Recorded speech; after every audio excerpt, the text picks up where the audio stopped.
I'm just starting 1 minute before we keep this 3 minutes ahead of time so that we start on time. Actually, once again, we are going to have a lovely evening, and so many people, some of the people are just enjoying their refreshments. I'll take 1 more minute to give them some time to finish their refreshment and join us.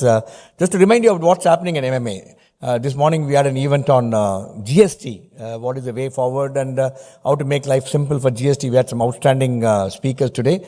If you have time, just watch it there on our YouTube channel. And we really very, very informative. Lakshmi Kumaran, our knowledge partner for this. And we had a GST council member. He came and spoke. What's the thinking at the GST council level, at macro level, and what is various things they are planning in the announcement which is going to come very soon on GST 2.0. Now, then we are having an event on 23rd of Feb. This is a very unique event, Mirror of Relationship, MMA Krishnamurti Foundation, Leadership Dialogue Series. And we want to bring in the J. Krishnamurti Foundation learnings, actually, how he thought about leadership and what the difference between the leadership then and leadership now, and what is the philosophy of J. Krishnamurti. So we are going to have a monthly series, and we tied up with J. Krishnamurti Foundation. The initial one is starting on Monday. Vishwanath Alluri is the secretary of J. Krishnamurti Foundation, doing some phenomenal work. He's going to be talking to us on Mirror of Leadership. So please, Mirror of Relationship. This is also live. In the evenings as to the same timing. For a change, the event is going to be held at J. Krishnamurti Foundation at Greenways Road. So it will be a good, nice place to go and see how J. Krishnamurti lived there and what is his philosophy, and how simple things can really take you to places, and you will live in peace. So it is going to be happening on 23rd evening. Then we have on 25th our Read and Grow series, which is very popular. The Barefoot Coach, and it will be led by Sangeeta Sankaran Sumesh. On 27th, again we have a Mind of a CEO by Ranjit Kumar. Then on the 6th of March, we are jointly doing with MMA and Great Lake Institute of Management. There's a research paper done by Great Lake Vidya. They've done a research on how the woman migrating from Tier 2, Tier 3 cities, reaching the urban, and how she really getting it it takes so much of time to find her footing, and what all she's suffering, and how the society can help her, how the government can help her. We are launching a research paper, and it's going to be there at Great Lake Institute of Management. It's happening at MMA on the 6th of March. And 11th, we have 11th of March, we have a 25th competition for young women managers of the year. 12th, we have interesting event, not to be missed, Mr. Arish Bhatt, who is author and former director of Tata Groups and brand custodian. He wrote a book on doing the right thing, learning from Ratan Tata. So we're going to be there, come and speak. We have got some outstanding panels, so we look forward to seeing you on the 12th of March. Then on the 14th of March, we have a MMA Women Managers Convention with brilliant speakers. We've already closed the registration. About 350 nominations already come. We've got some outstanding speakers. I really urge upon you to see. It's a big list. I don't want to take your time thing. And on 14th of March, again, we have Vijay Kumar Bitta is talking. So we have lined up almost even till end of March. I don't want to take too much of time, and we're all looking forward to this evening event, and where the chief guest when he speaks, I'm quite sure I'll walk miles to listen to him. I keep looking at him. I read his articles, phenomenal event. Ladies and gentlemen, it's also a privilege for us to join with IMCAA to do this event, actually, because thanks to Mali, when Mali says something, we just do it, actually. And Mali has been insisting on me. In fact, there's an event today which we have to call off because Mali wanted to do this event only today. So I said, yes, when Mali says there are no questions and we have to do that. He's one of the finest past president of MMA. So we are doing that here, ladies and gentlemen, for the event today. Weathering the Trumpstorm, business strategy and tariff-first world, I think, is one of the finest topics which everybody would be interested to do that. Ladies and gentlemen, put your hand to the welcome, the very, very distinguished panel for this evening. Let me tell him, call first Venki Krishnamurti, is the president of IMC Alumni Association, and Mr. Mali is a past president of MMA and also alumnus of thing. Then we also have Rabindranath, Rabin, CEO, co-founder of Quantrium, Jagannathan, Narayanan, and Arjun Chakraverti, and the chief guest for this evening, Mr. Ajay Bisaria.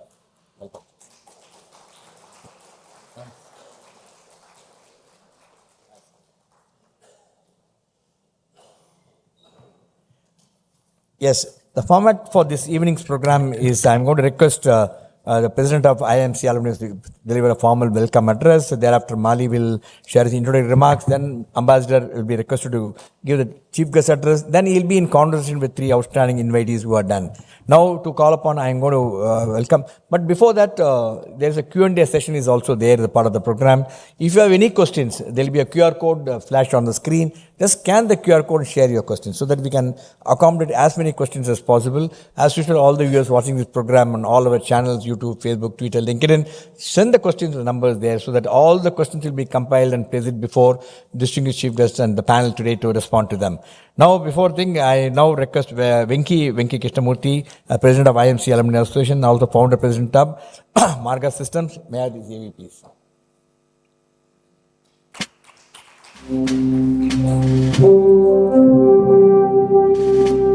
Mr. Venkatesh Venki Krishnamurthy is the President of the IIMC Alumni Association, Chennai Chapter, and Founder and President of Marga Systems. With over 19 years of experience spanning marketing, business development, operations, and consulting, including an early career at Wipro, Mr. Venki specializes in delivering global business solutions. Through Marga Systems, Mr. Venki drives enterprise transformation using RPA, workflow, and collaborative technologies such as UiPath, Lotus Notes, Domino, SharePoint, and Power Apps. I now request Venki to deliver the formal welcome. Over to you, Mr. Venki. Thank you so much, Group Captain Vijay Kumar. Lovely to be here, lovely evening. And it gives me great pleasure in welcoming Ambassador Ajay Bisaria. The topic is very pertinent, very topical. And I've heard Ambassador Bisaria talk earlier in Calcutta and in Singapore, both under IIM aegis. And his interaction with Kishore Mehbubani was very, very interesting. Was like the anchor of the flagship event that the Pan IIM Association had in Singapore. From that time onwards, we've been wanting to get him. Balu is not here, but he was instrumental in ensuring that we could get Ambassador Bisaria's time. Ambassador Bisaria, welcome to Chennai. And I'm also very privileged to welcome our fellow Chennai alumni members, Arjun, Chakraverti, Rabindranath, and Jagannathan. So Achax, Rabin, and Jaggi for all of us. So they're going to anchor the panel discussion. So, all the MMA members and the Secretariat, Mali, a big thanks to you for making this possible, and Group Vijay for putting together these joint events that we are doing with you. So welcome to all the MMA members and the students, and welcome to all the IIMC alum. There is a lot of us who showed up here from across the world, and the spouses also. So it's really lovely to have all of this small little family here. And we have alumni from IIM Bangalore, IIM Ahmedabad, and IIM Lucknow also among us, and some representation from IIT Madras Alumni Interaction Center also. So it's lovely to have this extended family be here. And we have representation from media also. So lovely to have all of you here. You're going to have a treat today. Welcome again. Thank you.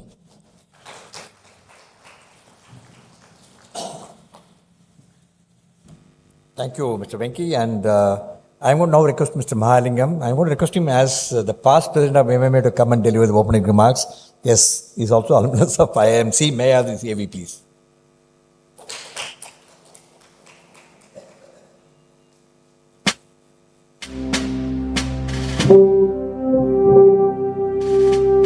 Mr. K. Mahalingam, partner and director of the TSM Group of Companies and past president of MMA, is a transformative leader and investor with over 35 years of experience.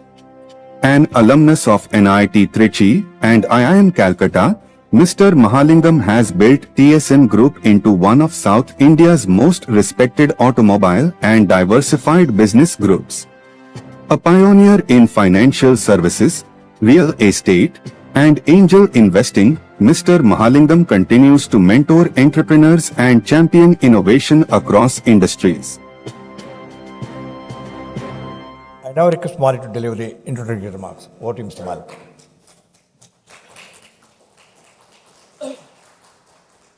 Good evening, everybody. It's a very strange feeling for me. I've never addressed so many IMC alumni together. Little nervous, I'm sure. I've been addressing audience who are not IM alumni, and my CGPA was 5.2, just for the record. I'm extremely nervous. Okay. All the 7-pointers are here. Anyway, it's indeed my privilege and pleasure to deliver the introductory remarks for this evening's discussion on weathering the Trumpstorm, business strategy in a tariff-first world. Before I say that, I'm here in two capacities. I'm present in two capacities. Present because of two positions I held in the past. Immediate past president at MMA and past president at IIM Calcutta Alumni Association in the distant past. And I have a few past presidents like JK here. So it's really a nostalgic feeling for me meeting all of you today, this evening. As for this evening's topic, we were talking to Mr. Bisaria and Rabin before this. I think all of us had to alter our opening remarks because of what happened yesterday, the Supreme Court ruling. So I'm not going to say much, but for them it's been harder work actually, because the dynamics have changed rapidly in the last 24 hours, so to say. I must thank Venki's done the welcoming, Mr. Ajay, Ambassador Ajay Bisaria, my senior. We didn't overlap. I think he got lucky on campus. I joined the year he passed out. I have real admiration. I have a couple of classmates who went to the IFS and IS, Vinny Mahajan and Joydeep Sarkar and Arun Boruka and all. I struggled to go through one degree in IIM. These guys did one IFS after that. It must be something. Hats off to you, Ajay, for doing so much. I'm really honored to have you here. And for the other people on stage, I must thank them because I feel too funny thanking Rabin and all. Rabin is too close a friend. But anyway, thanks Rabin. Thanks Jaggi, thanks Achax, and thanks Venki. And must thank Praveen, who's taken a lot of work for doing this for IIM Calcutta Alumni Association. Really. A few numbers about, IMC was a quanti place, no? Few numbers about MMA. 1956, 8,000, 12, and 15. It must be Greek and Latin. That's how I felt when I saw the stats 2 paper with the MCB in 1986, 85, I can tell you. So this was started in 1956. We have 8,000 members. We have 12 chapters, and we have won the Best Management Association Award in the country 15 years running. And it's my turn to embarrass Vijay Kumar by saying his name 4 times. It is Vijay Kumar, Vijay Kumar, Vijay Kumar, and Vijay Kumar. He and his team, fantastic team, and his team is here. I think a fantastic team. The discussion today, for me, I'm not a foreign policy expert. All I can say is a few things which have affected me and people close to me personally ring in my mind when I saw what was happening today.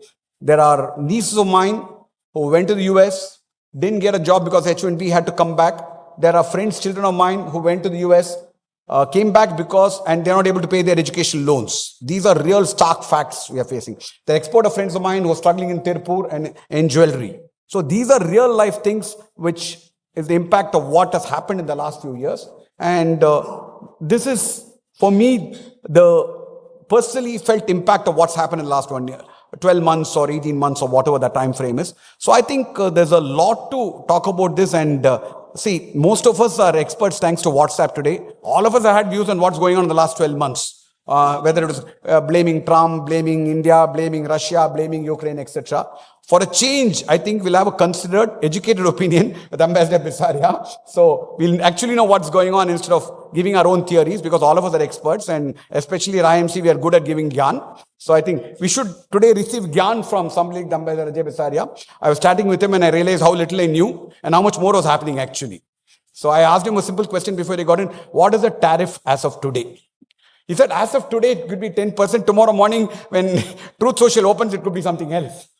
So I think we'll have a very, very good educative evening. I'm interested, I'm curious. I'm going to step off after this introduction because I prefer to watch them from here. Thanks, Ajay. Thanks again to all the MMA members who have come here and attendees who have come here. I think to Cass and Vijay Kumar and team. Thanks for this wonderful opportunity to listen to you. And thanks, Rabin, for agreeing to chat and all of you to be on the panel. Thank you again. Bye.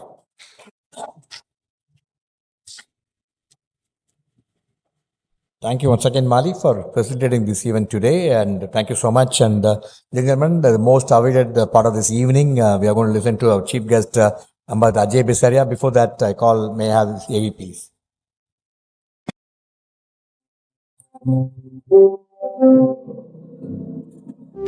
Ambassador Ajay Bisaria, IFS, retired, is a strategic consultant, author, and respected commentator on international affairs, with over 3 decades of distinguished diplomatic service.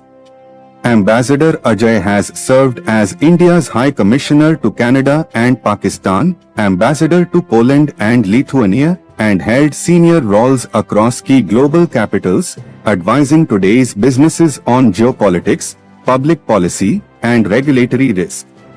A distinguished fellow at ORF and author of the acclaimed Anger Management, Ambassador Ajay writes widely on economic diplomacy and global affairs. I now request Ambassador Bisaria to please share his insights on the theme, Weathering the Trumpstorm Business Strategy in a Tariff-First World. What do you say?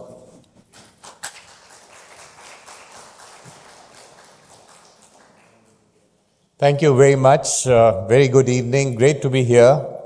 And thank you especially to MMA for this opportunity and to the IMC Association for having me here and putting together this program. And of course, thanks especially for having my 3 batchmates here for Adda conversation of the 20th batch of IMC. So I look forward to that as well. So I must tell Mali that the position has changed in the last 10 minutes on the tariff situation. When you asked me, I checked my phone and it was 10%. Now I checked it again and it is in fact 25%. The reason is that the 10% is kicking in on the 24th of February for 150 days under the Trade Act of the US 122, the section. So for the next 3 days, we are at 25% and then at 10%, and then it's going to change further. In fact, the reason for checking my phone before this conversation was that this is about the time Trump wakes up. And he tweets, and that changes the world again dramatically. But today is Saturday, and if you follow his schedule, today is the day he takes Air Force One, flies to Mar-a-Lago and plays 2 rounds of golf, one in his Florida golf course. So hopefully there won't be too much activity, but he's also known to have done some tweets from the golf course, so don't be surprised if that happens.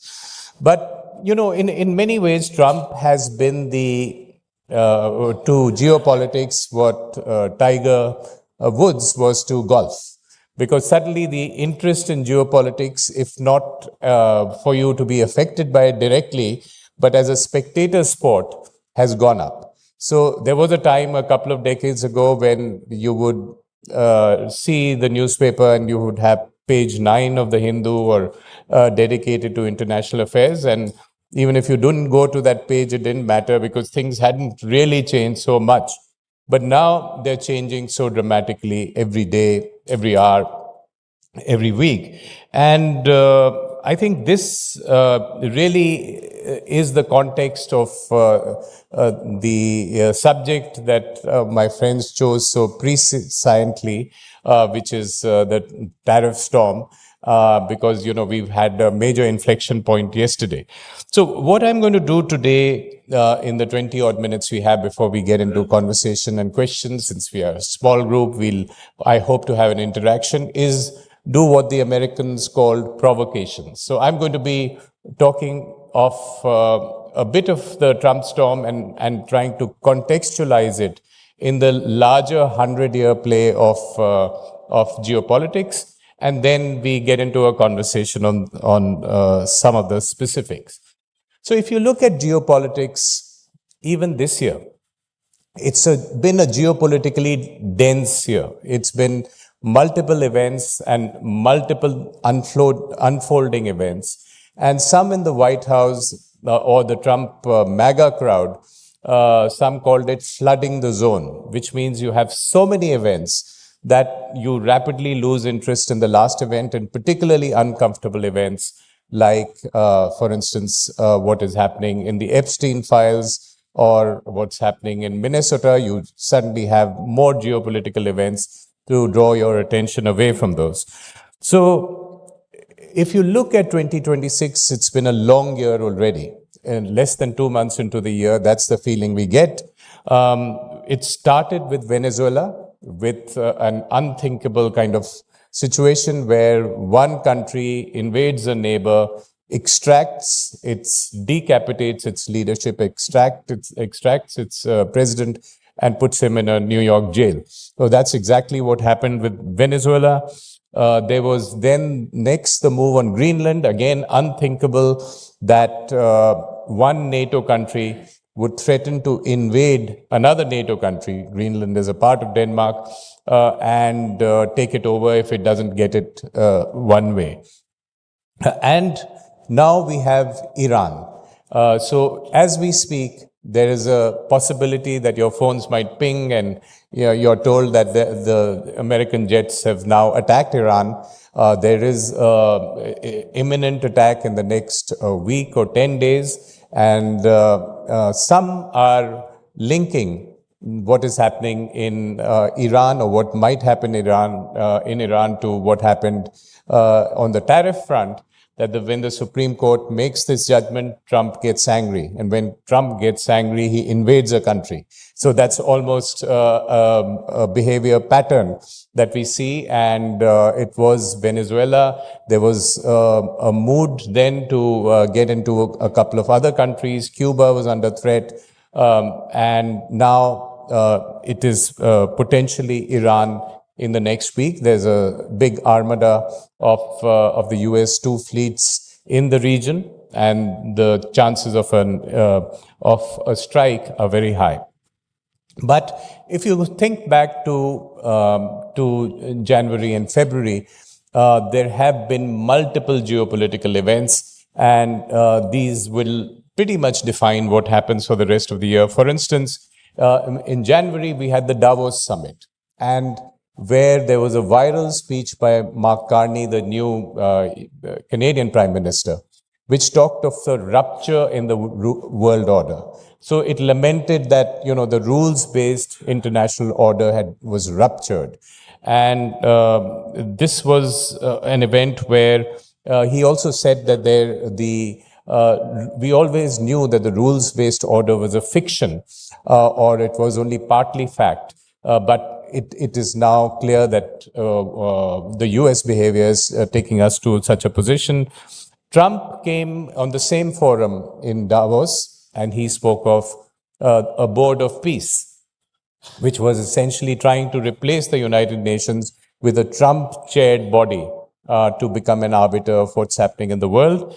And he also developed a new framework for Greenland, which is there is a threat of force, but if I get what I want without force, I'll take it, and which is what he's likely to get, US bases in Greenland, and the assurance that there would be no China, no Russia active in the region. So this was the Davos story. From India's point of view, this was not a surprise. So the West is surprised that Trump is breaking the rules-based order. But from India's standpoint, this rules-based order was never really a rules-based order because it had too many exceptions. The major powers were behaving as they would like to. So what it represents is a rupture not of the order, the global order, but of the Western order or the Western alliance. So with the US turning against its own allies, that is the kind of rupture that is happening.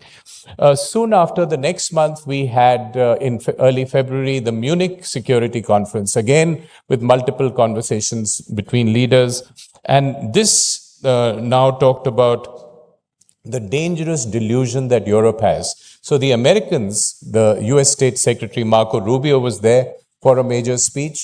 And he talked of Europe's delusion. He talked of civilizational erasure in the US, in Europe, because Europe is allowing in immigrants. It was a very racist kind of speech because it also talked of Western civilization as a white Christian civilization that is being diluted by people from the South.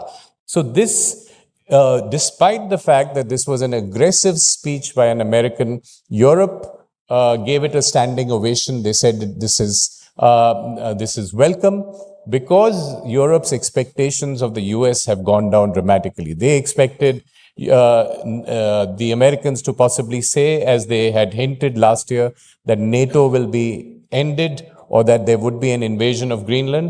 Both of this did not happen, but the threat remains. Also, in that month or in this month, we've had the India-US deal. And again, this is a situation where from India's point of view, this has been a dramatic geopolitical development. It was supposed to be a 4-stage process. The first stage came with a tweet or Truth Social from Trump on the 2nd of February, which said that we have a deal. And essentially, it laid the framework of a deal.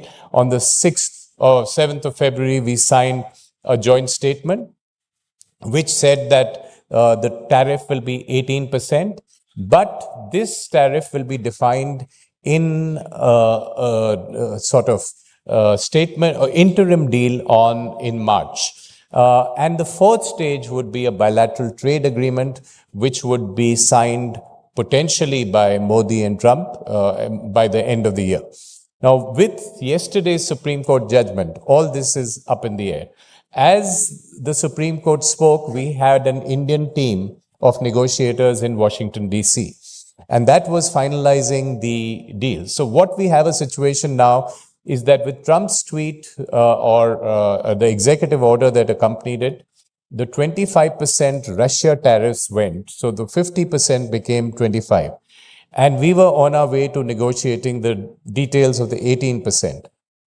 With yesterday's decision, we remain at 25%, but from the 10th, from the 24th, in 3 days, we will be at 10%.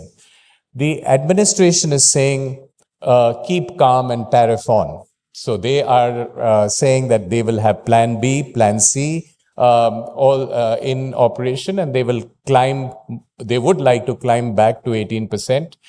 So that would, I think, be the reality, that they would use other laws to get into that 18%. But for India, it's back to the drawing board, because now the negotiating position is much stronger. So in terms of giving up things, in terms of getting things. So India is back on the drawing board.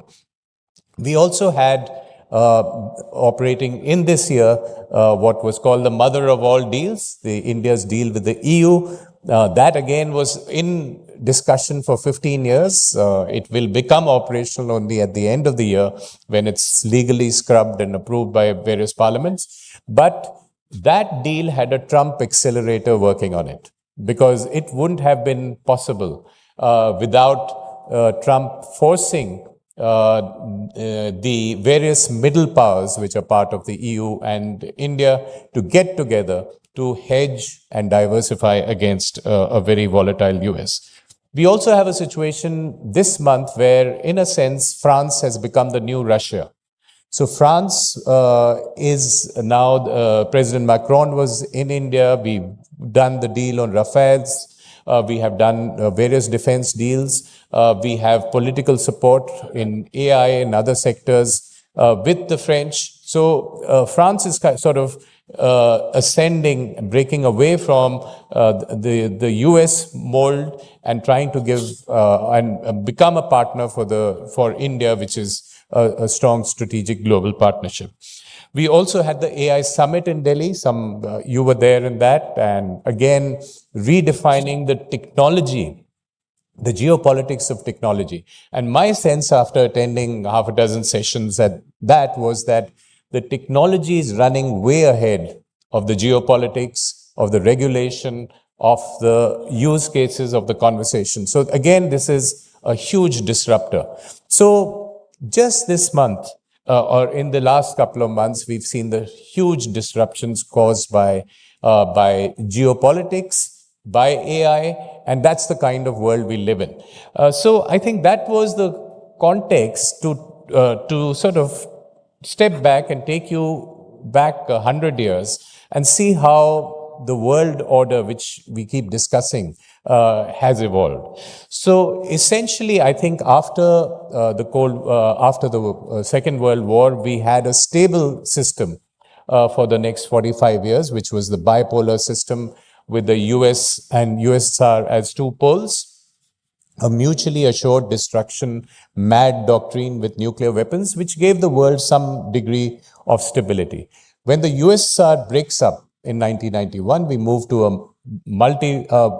bipolar, from a bipolar to a unipolar world. And that world remains with US as the sole superpower, I think, till about 2008. So US as a superpower in that period does a lot of stuff that a sole surviving superpower would. It pushes Russia, it pushes NATO towards an eastward expansion, which goes right up to the borders of Russia. It gets in China into the global system by making it the sweatshop of the world, by pulling it into the WTO. It does color revolutions in the former USSR territory, trying to take over a lot of change the dynamics of that region.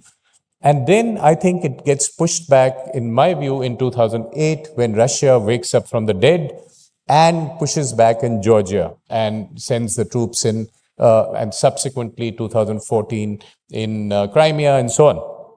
So from 2008, I would say we are in an emerging multipolarity where US is no longer the sole superpower. There are other powers who are challenging its rise. And add to that more kind of flux and more disruptions coming from three other sources. Apart from the geopolitics, the geoeconomics, the trade deal changes. We make China the sweatshop of the world. Today it produces 33% of global output. And technology changes. We are seeing the AI revolution at the moment, but a lot of the technology became a disruptor all these years. Climate change became a disruptor as well. So geopolitics, geoeconomics, technology, and climate all provide, put the geopolitics on steroids. It becomes a very tough, a very rapidly changing world. And I think we face a situation now when we have what we call the VUCA world, VUCA, which is volatility, uncertainty, complexity, ambiguity. True for countries, true for business, true for even individuals. One feature of this is that major power contestation is back now in this emerging multipolarity. So the US is going through a revolution, no less, the Trumpian revolution of the last 1 year. And I think what happened yesterday in the Supreme Court was a symptom of the US checks and balances coming into play against the Trumpian revolution, which is primarily directed inward against what Trump considers his enemies, but also playing out globally because Trump is also playing around with the global order. Much has changed. The nuclear order is changing. The power order, the transatlantic NATO alliance is changing. And the US is becoming, redefining itself as a power of the Western Hemisphere. This is what is being called the Donroe Doctrine. You would recall the Monroe Doctrine was about the US receding into the Western Hemisphere, calling Latin America its backyard, and asking the Europeans not to come into that area, the colonial Europeans in the 19th century. And today, the Donroe Doctrine, as it's being called, is that this is my backyard, I can change governments here, I can do what I wish. And in Trump's geography, even Greenland is part of that Western Hemisphere.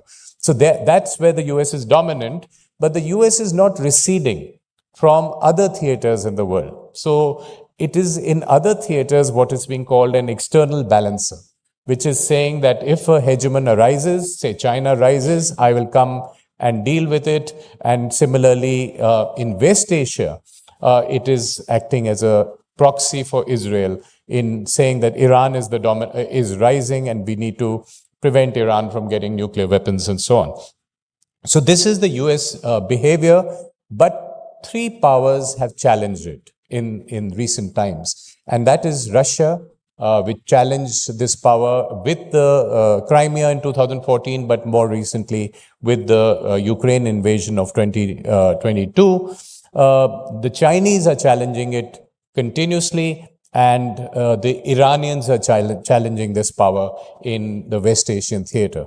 But since Russia is a declining power and China the rising power, the bigger crisis or the bigger challenge and the more serious challenge comes from China, which, as you know, is dominant in manufacturing. It has 33% of global output, and it is challenging the US in different theaters. For instance, in Africa, in Eurasia. It is also challenging the US in different technology spheres. It has control over critical minerals, for instance, and it is challenging even in the AI and sphere with some of the innovations the Chinese are coming with. So what happens in this multipolar world is that the three challenges the US faces in two cases have turned into hot wars in Ukraine and in Gaza in the West Asian theater. But with the Chinese, it continues to be a Cold War. It continues to be a war of weaponization of supply chains, of standards, of trade, of sanctions, and of the logistics change. And we are in a world where economic tools are now used as strategic weapons. So this is essentially what is happening, and India is at the short end of this problem of weaponization of economics, because both our largest trade partner and our biggest destination of exports and our biggest import partner on whom we have critical dependencies last year weaponized the trade against us. So which is why, the US with 50% tariffs, the Chinese with, for instance, we are sitting in Chennai, we know that engineers, Foxconn engineers for Apple did not get visas from the Chinese simply because that was the weaponization the Chinese were attempting. So I think that is the kind of world we live in. What does India do about it? How do you deal as a middle power, as an aspiring major power, as wanting to a power that wants to become a major economy by 2047, grow at double digit and become a $30 trillion country? How do you deal with this geopolitical reality of this weaponization? India's policy has been fairly consistent from independence, non-alignment, and strategic autonomy. It's just had to be redefined post-Cold War as a more nimble policy of multi-alignment. You're aligning with all major powers and even the middle powers, hoping to get the best leverage in the world for the India growth story. So the India way, as defined by Jaishankar in his book on foreign policy, The India Way, was engage America, manage China, reassure Russia, cultivate Europe, deepen ties with Japan and the Middle East, and champion the global South. So this was roughly what India's policy has been in the last few years. But today, with this greater flux and the volatile behavior of the major powers, and in this system, remember, I'm saying the major powers are the US, China, Europe, and Russia. Given their volatile behavior, it becomes a challenge now to manage all four in different ways. The US continues to be the major strategic partner, but after this Trumpian revolution, the very less reliable partner. So it's not a reliable partner, but it continues to be an important partner for India's defense, for India's technology, even geopolitics, for countering the China challenge. China would remain the strategic rival, but India would continue the process of tactical accommodation with the Chinese, hoping that this $100 billion deficit becomes lesser, and in that interim, we don't get into conflict. And similarly, Russia is an important partner, but a declining power. So there will be episodic kind of benefits from Russia. And the challenge would be to diversify these relationships, get into supply chains with other partners. Now, I'm part of, for instance, a trilateral conversation with the Canadians and Australians on critical mineral supply chains. So what India is trying to do is diversify and get into non-Chinese supply chains, which reduce dependence and lead to diversification. So if the US strategy is keep calm and tariff on, the Indian strategy would be keep calm and negotiate with the Americans in the short term, diversify in the medium term, and in the long term, strengthen the economy, strengthen security, defense, and move towards that goal. So part of the globalization that India does now has to change, the paradigm has to change, that India has been one of the biggest beneficiaries of globalization. And we need to recognize that, but we need to recognize that globalization is being challenged. Howard Lutnick, Trump's commerce secretary at Davos, said that globalization is dead. The US has abandoned it. The Europeans are still trying to do it, but globalization has failed. For India, globalization has to be redefined as selective engagement. So the trade deals in the last 5 years, which include 38 countries, 27 of them in the European Union, the US, UK, and others, all developed economies, all the G7 countries but one, Canada, which will come, is selective globalization. You're moving away from China-dominated supply chains. You're onshoring, you're reshoring, you're friendshoring, but you're not giving up with your engagement with the world. So I think let me end with just a quick comment on the three conflict theaters. Ukraine, we had the talks in Geneva. For all Trump's flaws, he is able to push. I think in this year he'll be able to push the Ukrainians and Russians to a deal, a peace deal, which will be to Putin's advantage, but it will be certainly something with the US is essentially recognizing that past US presidents and the West in general pushed Putin to this war, and they are willing to now compromise and allow this territorial grab to go unchecked, and we reach a conclusion. In the Gaza story, in the West Asia theater, they will follow the Israeli desire to complete the job of the seven-front war by getting to Iran. They'll try a decapitation strike. Trump likes what he did in Venezuela. It keeps everyone's attention off all other problems.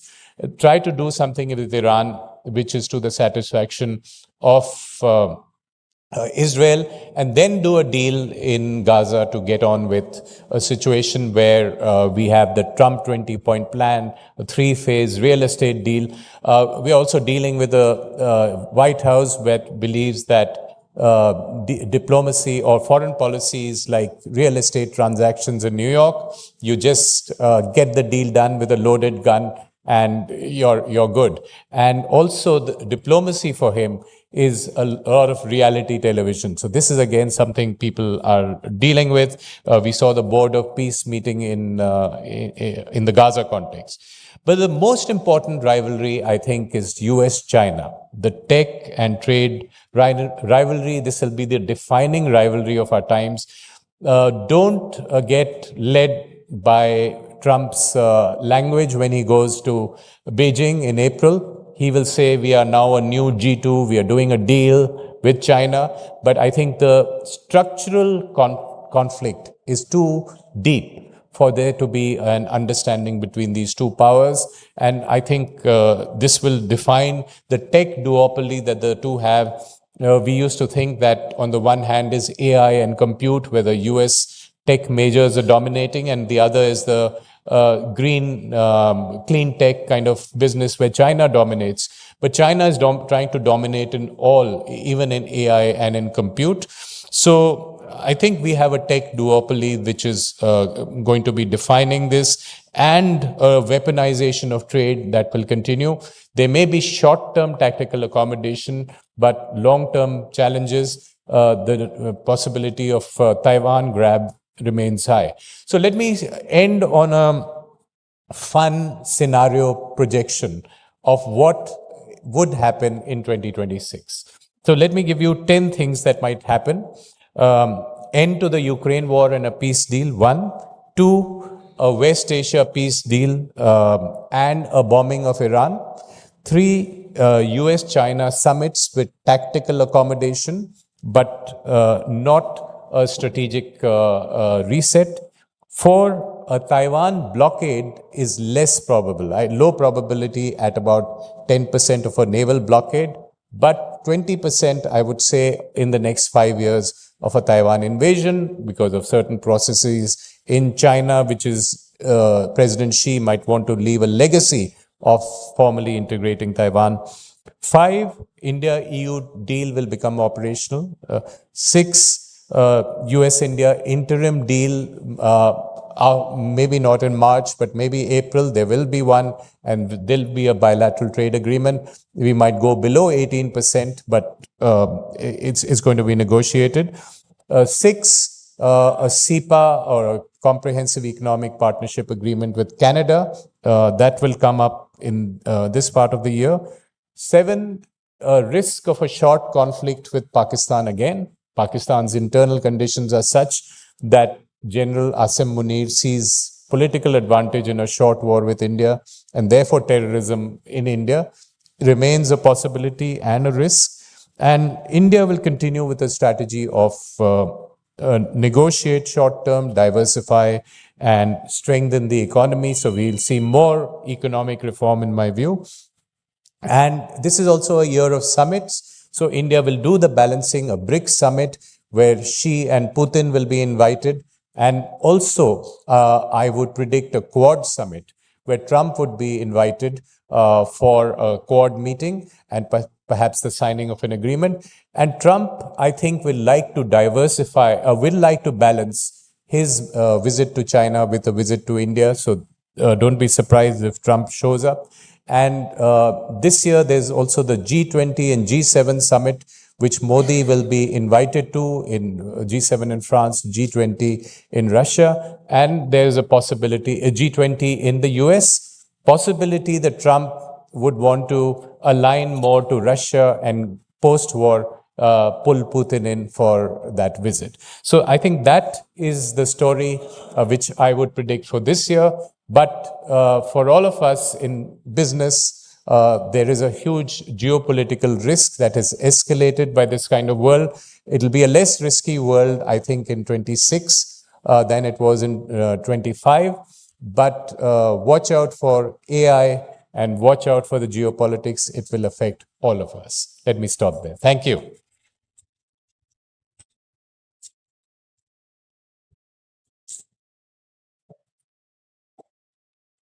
Thank you, sir, for your thought-provoking address. Now we'll have a conversation from the special invitees. Before I request special invitees to move on with your questions, and may I have the AV of the special invitees, please.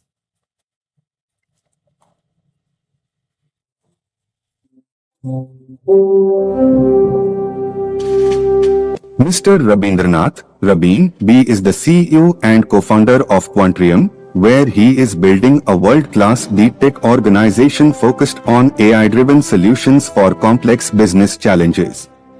Mr. Rabin leads the development of intelligent document understanding platforms and advanced AI pipelines for financial services, insurance, and healthcare, while also exploring NLP and computer vision through dedicated labs. An alumnus of BITS Pilani and IIM Calcutta, Mr. Rabin is also a partner at Grey Matter and Greenbacks and co-founder of Fourth Dimension Software Systems.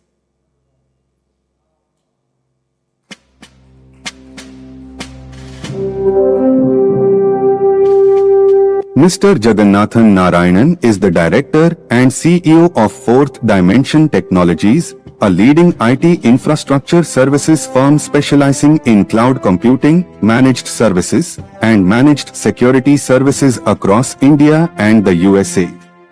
A seasoned serial entrepreneur with over 3 decades of leadership, Mr. Jagannathan drives technology-led transformation for global enterprises while upholding strong values of ethics and transparency. An active Rotarian and philanthropist, Mr. Jagannathan is deeply committed to youth empowerment, vocational training, and community welfare initiatives.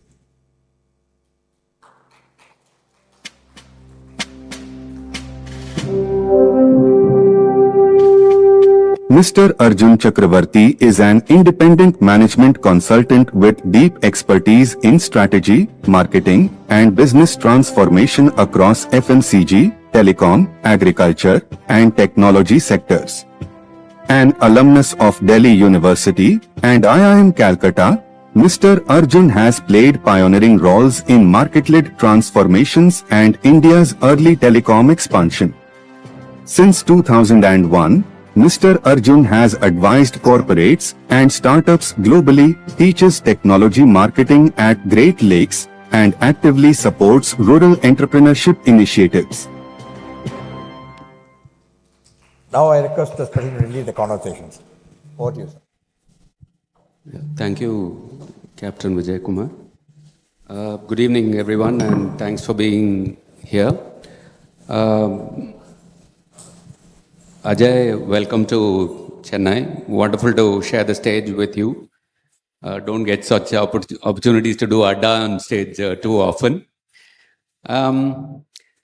Great perspectives there in your speech. Thanks for the spoiler alerts for 2026. We'll keep watching. You also made it difficult for us because they say talk about question paper leaks. Here the answers were leaked before we could ask the questions. So we have to quickly adapt and, sort of, but fortunately we have sort of prepared a little better. Okay, so the first question is about something which you have been very familiar with, namely multilateral institutions, something which is not part of the Donroe doctrine, so to speak. So these institutions like the UN and its various affiliates, WTO, the Paris Climate Accord, NATO, all these have been frameworks that have held the world together since the Second World War. And these have been battered by the Trumpstorm. So what, in your view, is the future of multilateralism? Are we witnessing the sunset of multilateralism and a rise of a period of opportunistic alliances and trade deals, direct trade deals? Or do you think multilateralism will reinvent itself and assume sort of a new form? And most importantly, how do India and Indian businesses navigate this upheaval? Right. So I think it's a great question to ask, and there's no good answer at this point, because this emerging multipolarity is going to be defined by a bunch of rules, and we don't know which rules will selectively apply, which won't. So the gutting of the rules-based system was done even in Trump 1.0. He got out of the Climate Accord and multiple other UN bodies. But whether it will be completed in this term, and whether in the next US administration also the same process continues is a moot point. More broadly, the kind of order we have today is a hybrid order. It has elements of the 19th century might is right. The major powers can go and invade whoever they want to. But it has some remnants of the 20th century order, and it suits a lot of countries to have bits of that order. So India's positioning in that is that, we need a reformed multilateralism to understand the realities of this new world, which is not the world of 1945, when this rules-based order was invented, but the realities of today. And what that means for India is that we want a seat at the UN Security Council. The irony is that the Security Council itself has failed now to bring peace, and the Americans are saying it plainly in Munich. Marco Rubio said that, look, the reason why the US does all this all this peacemaking, where's the UN? For the 20-point plan in Gaza is Trump's, 20-point plan in Ukraine is Trump's. So the UN is not active. So this is an emerging world, and you have different scripts of the new world that will emerge in the G20. It's more a G20 world than a UN world. But you also have the Quad, and you also have opportunistic alliances that you said. So I think for business, you'll have to keep watching this space. There will be opportunities in these alliances and in this reshoring. So for instance, IMEC is the India, Middle East, Europe corridor. That gives certain opportunities, but it waits for, the wars to end. And similarly, the Quad will give certain opportunities. The BRICS will be the emerging market club, which will give opportunities. So I think all these will compete until we settle on an order, but maybe that'll take a decade. Right. Yeah. Thanks. Thanks, Rabin, and thanks everyone. Thanks, Ajay, for being here. I want to kind of segue onto the need of business owners and people who are here. Most of us are either corporate executives or business owners. And in your talk, you mentioned about a few things which shows. One was you talked about weaponization of trade. Therefore, you also talked about the impact of geopolitics on business. For the last 40, 50 years, most of the businesses, though predominantly looking at the West, looking at opportunities in the West, English-speaking countries and other countries, it was a stable environment. Today, with the environment changing by the day, what would your advice be to organizations, especially MSMEs? Not even say MSME, the SMEs, in terms of what do they look for in terms of opportunities, in terms of geography, in terms of industries, and also potential immigrants, because that's another aspect which we need to talk about. So where do you think people should strategize in these areas, in this uncertain world that is there today? So I think given the huge geopolitical risks, and companies and countries will have to follow this a similar policy of diversifying risk and reducing overwhelming dependencies. So for instance, there is a concept in managing geopolitical risk of a dependency dashboard, that as a country, I should not be getting all my oil from one source, and not all my exports in one sector should be going to one geography. So if you are running a company where 100% of your exports are going to the US, or that 100% you're a pharmaceutical company and all your APIs are coming from China, your dependency ratio is dangerous. So there is a recommendation that no more than 25% dependency on any one geography. And just like a country would have to make that choice, that I can't get all my defense equipment from the US, or not all from France, or not all from Russia, but I can split them 25%. I think that is the kind of strategy they'll have to have. But, first it comes with a risk mapping. So if you're a company, you need to know where your risks are. and you map those risks by saying that, my supply chain is dependent on one country or one supplier, or is my market dependent, or am I too dependent on a certain geopolitical event? That if India and China have a face-off at the border, and my business goes for a toss. So I think that is the kind of diversification most companies will have to look for, while watching closely the geopolitical events and having a plan B and plan C. Just to follow up on that, do you have any thoughts on, this is more taking off from typical markets has been for international businesses, it's 1, 2, 3 is USA, and then you have the English speaking, UK, Australia, etc. And then you have some Germany, Japan, the non-English speaking. Next 10, 20 years, are there other geographies, industries opening up, say in Africa, South America? Any thoughts on that? Yeah, definitely. And for India, definitely West Asia. West Asia is emerging as a capital pool, as well as an important market. So, Saudi Arabia, UAE, and we now have announced a trade deal with the GCC countries, so 6 more. But if you see the trade deals we've done, they're largely with the developed world. So 38 of countries, but we also have the India-ASEAN deal. So certainly East Asia and West Asia are important emerging geographies. Africa will be certainly an opportunity. We have the Brazilian president here, again, as part of diversifying away from mercurial United States. We would need to engage more in all these theaters, and I think it'll be true of business as much as it is of countries. Yeah. Ajay? You recently described 2026 as being potentially India's geopolitical, sweet spot. Okay. Now you also emphasize the importance of geopolitical foresight in helping build resilient business models.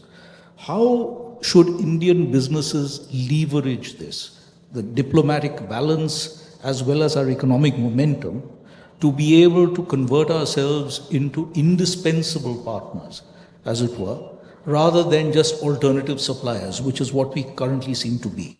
Now, here again, Indian businesses can be treated not necessarily as being completely synonymous with India. I mean, there are other ways of doing it by, developing greater interests and leverage in other countries also in order to do this. How would you suggest that Indian businesses should proceed to be able to tap into this momentum that we have right now? Right. So I think there are multiple pathways for doing that. For instance, as a country, we were benefiting from the China plus one phenomenon of risk diversification by Western countries looking at non-Chinese, bases. But when you're in Chennai, we should recognize Apple as a prime example of that.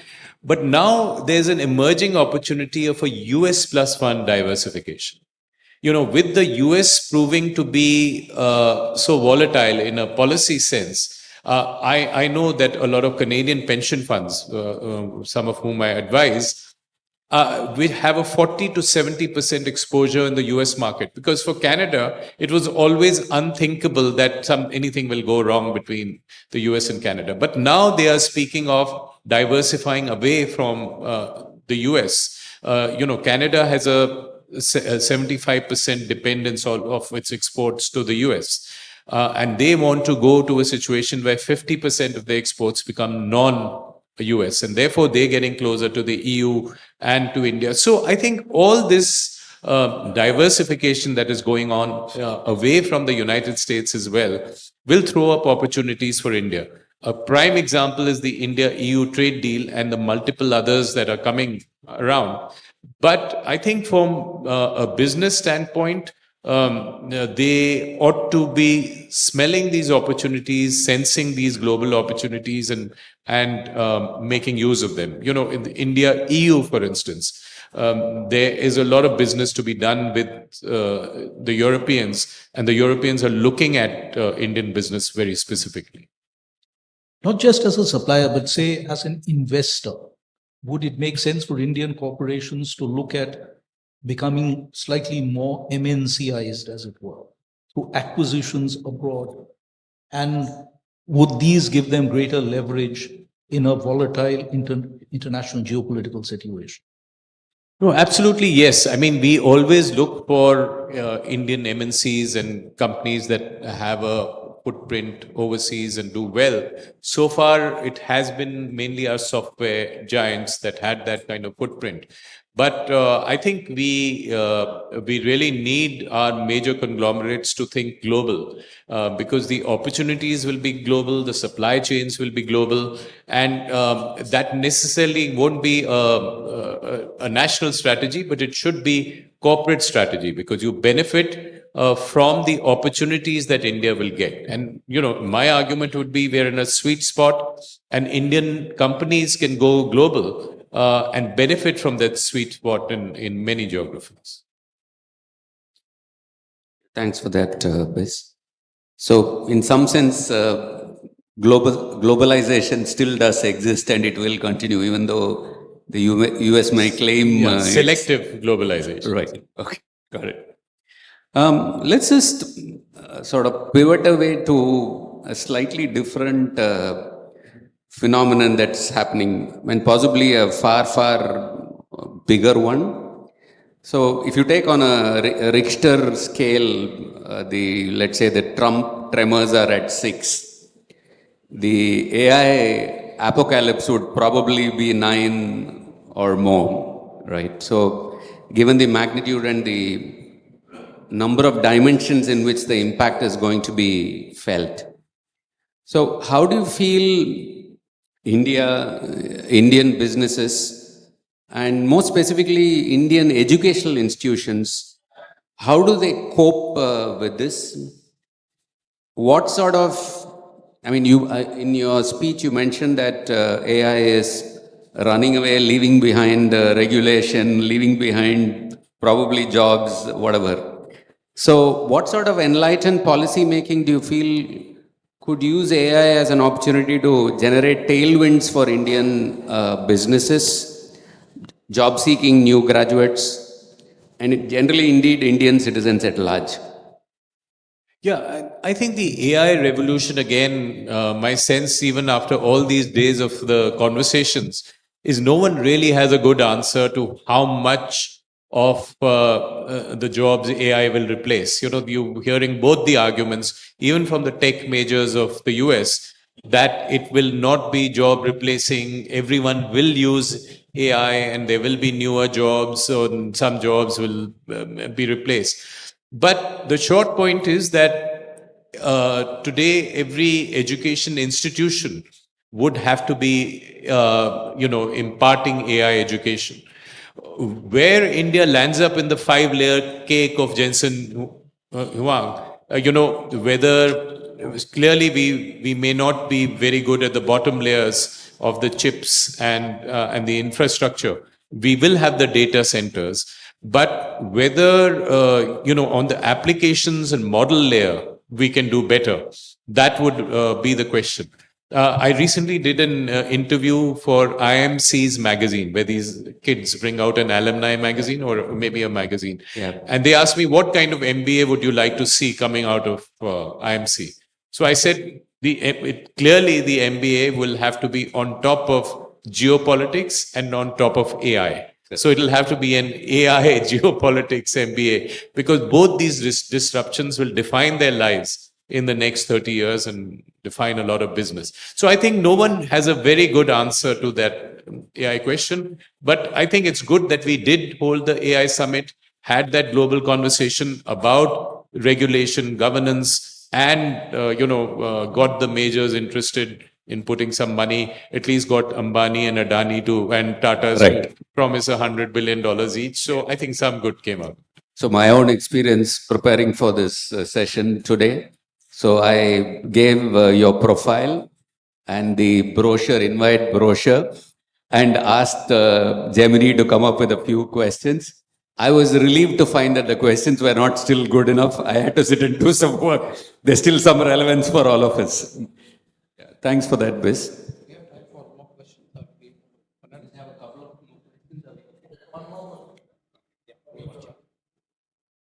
Yeah, I think this.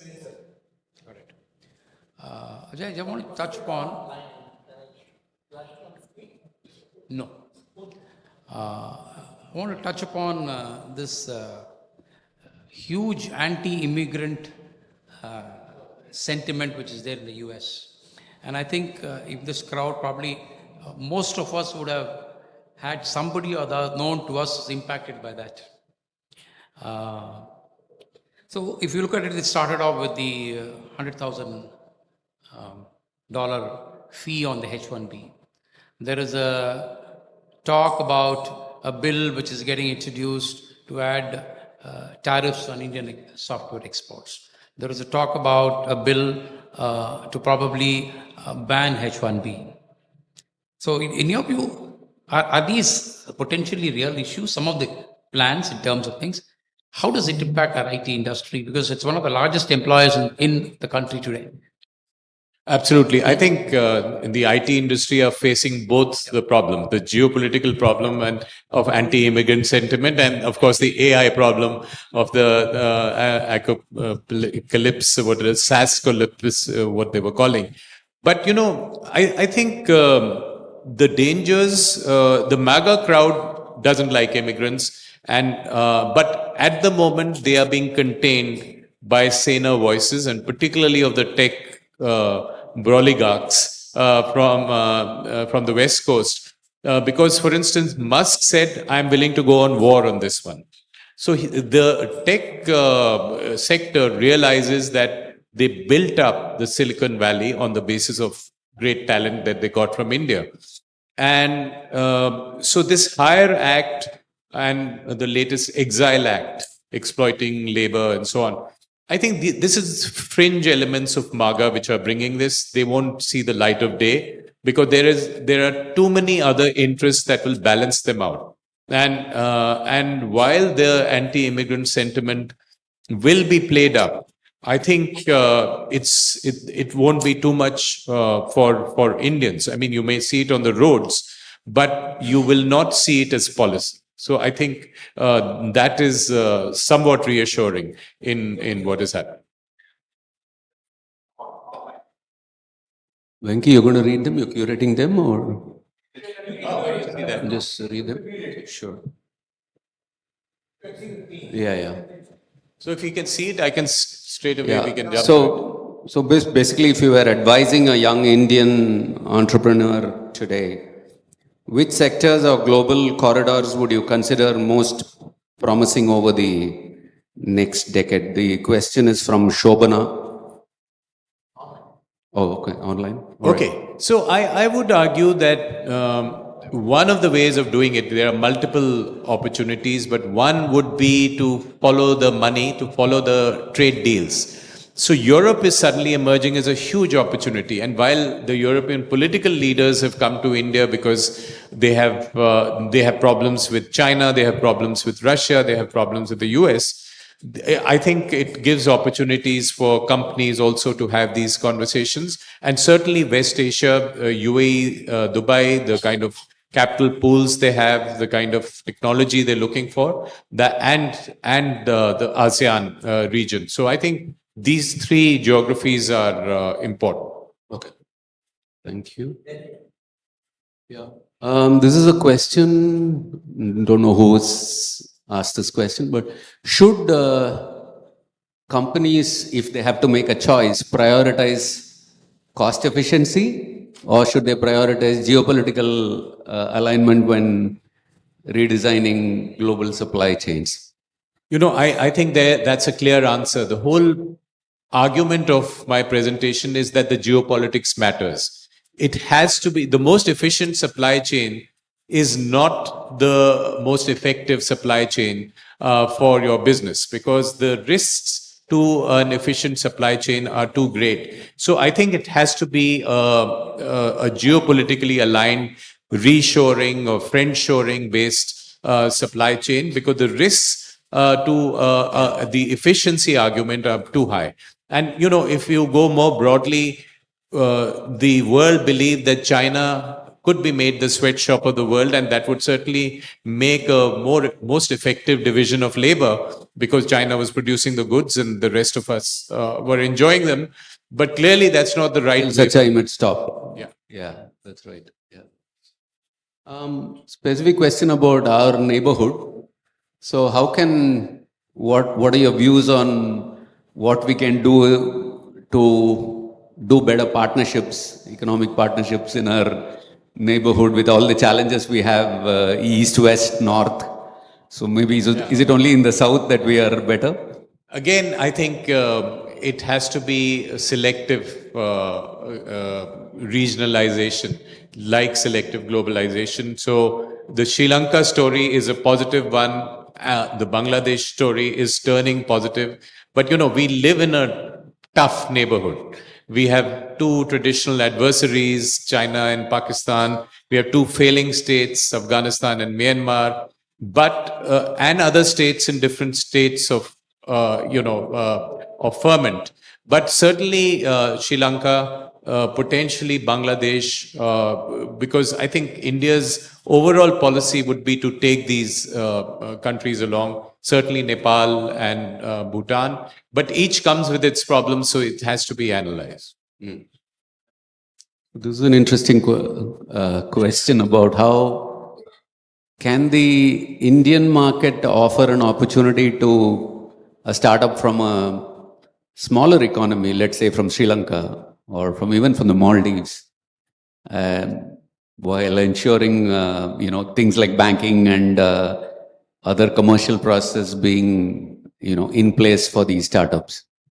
Well, India is definitely trying to make itself attractive in terms of both investment climate and ease of doing business for the world, and to take advantage of the current situation, particularly the US +1 opportunity and so on. So automatically it would become attractive for regional players as well. So I think, this would be geography agnostic. We should be an attractive destination for any startup that would like to come, regardless of where it's coming from. But any thoughts on what actions need to be taken to ease the process, so to speak, for all these, for potentially these startups? Yeah, but clearly a lot is being done, but not enough, in my view. As we speak, there are two government committees which are working on ease of doing business. We didn't see too much reform in the last budget. But I think there will be a lot of extra budget reform. There's a whole committee sitting on regulatory cholesterol, for instance. That is what we need to work on. And if we get the compliance burden down, if we improve the labor laws, land laws, and do it at the state level, not necessarily at the federal level, that is what. And I think the best answer for India in reform is to have a competition within the states. Right. That the beauty parade that investors do of different states, each state should aspire to be the most attractive. Yeah, it does happen in some sense. If Foxconn, I think, has picked 3 Indian states to work with. I presume they must have checked out and, Exactly. And so I think the next phase of reform, a lot of it has to be at the state, the enabling legislation at the center. But I think this is what we need. Do we have time, Captain? Last question. This is related to, AI data centers, as we all know, consume a hell of a lot of water and energy. So the question is basically, if there are going to be more data centers here, as it is, our energy infrastructure, our energy supplies are under stress because of the economic development and the need for more energy. So what will we go through a period of worsening environmental conditions before things become better? Yeah, so I think it's a great question. There'll be people more qualified than me to answer this. But in terms of policy, we are betting on data centers. We've given a tax holiday to them and so on. And clearly, we need to be looking at the bottom layer of the AI stack, which is the energy piece. All the announcements that are coming from the Ambanis, Adanis, and so on are that green energy would be used to power them. So I think it's a good legitimate question to ask about the trade-off on environmental issues. And AI safety policies also were discussed recently. But I think it's definitely going to be a challenge. But the bet will be on data centers. It's a train we've jumped on. We can't jump off it. Best to kind of look at mitigating factors in reducing the risk. At least for some part of the day, if people focus on greenhouse emissions as opposed to white house emissions, it'll be better. Thank you. Thank you, sir. Ladies and gentlemen, very, very warm round of applause to our distinguished invitees and chief guest for an insightful conversation this evening. Now I request Mr. Mali and Mickey to please join me on the stage, and Praveen, please join me on stage to present the memento to the distinguished chief guest and the invitees.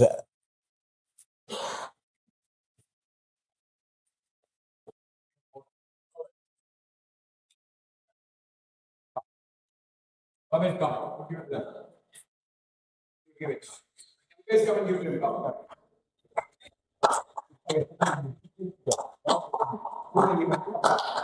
All come together, no? Go give it. Go that side.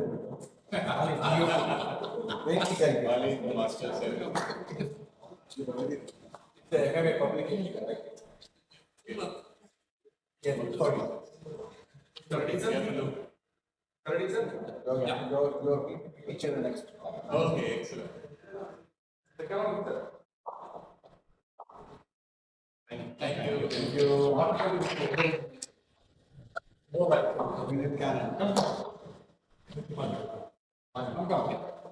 Rabin, come.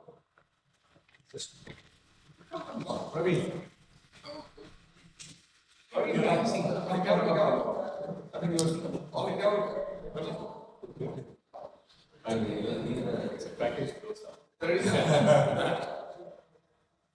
Not great then because it's not being hot. Thank you. Can I request all the batchmates? I am to come for a group picture with the chief guest, please. Yes. Come.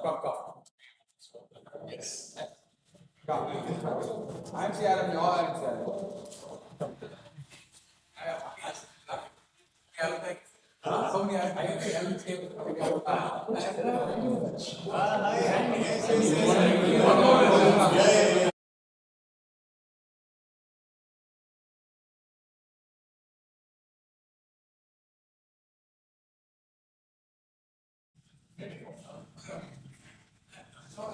No, not just the batch. Not just the batch. The entire. Yeah, Professor Srinivasan, please.